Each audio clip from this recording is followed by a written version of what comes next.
મહેસાણા જિલ્લામાં પશુ ચોરી કરતા તસ્કરો સક્રિય થયા છે। મહેસાણાના આખજ, આંબલિયાસણ અને શોભાસણ પશુ ચોરીની ઘટના સામે આવી છે। આંબલિયાસણ બજાર વિસ્તારમાં પણ ચોરીનો પ્રયાસ કરવામાં આવ્યો હતો, જેમાંથી આખજ ગામે થયેલ વાછરડાની ચોરીના સીસીટીવી ફૂટેજ પણ સામે આવ્યા છે, જેમાં એક ગાડીમાં 3 તસ્કરો વાછરડું ચોરી કરતા કેદ થયા છે।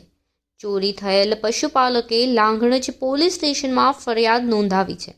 હાલમાં પશુ તસ્કરો સક્રિય થતા પશુ ચાલકોમાં ચિંતાનો વિષય બન્યો છે। રિપોર્ટર સિદ્ધરાજસિંહ ઠાકોર, મહેસાણા।